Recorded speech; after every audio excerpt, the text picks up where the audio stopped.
ప్రభుత్వంలో మనం తెలంగాణలో గవర్నమెంట్ వచ్చింది రుణమాఫీ గురించి మాట్లాడుతా ఉన్నాడు హరీష్ రావు మెంటల్ వచ్చింది హరీష్ రావుకు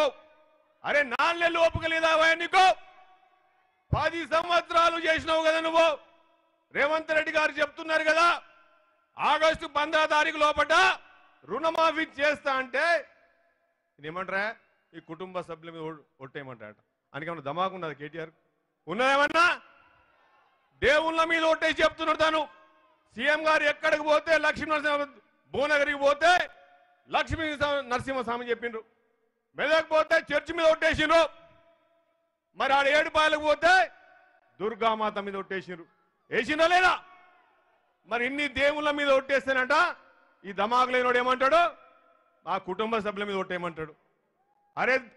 4 నెలలు ఆగస్టు 15 ఎన్ని రోజులు ఉందా 4 లేదు మన ప్రతి కార్యకర్త ఇంటికి వెళ్ళి చెప్పండి ప్రతి ఇంటికి పోండి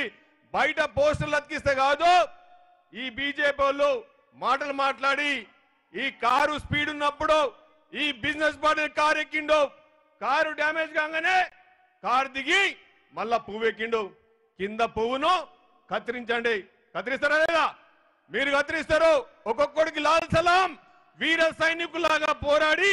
15 రోజులున్నాయి ఎలక్షన్ లో మనం ఇళ్లకు పోండి ఇళ్లలో కూర్చుండి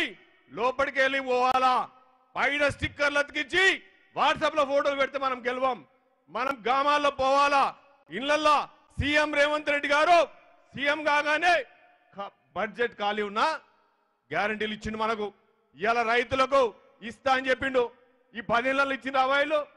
ఒక మిత్తి సరిపోయిందా గట్టిగా పోతే కానీ ఈ బీబీ పాటిల్లో ఈ బిజినెస్ పాటిల్లో బాయ్ పాటిల్ మళ్ళొక్కసారి ముగించే ముందు బిజినెస్ పాటిల్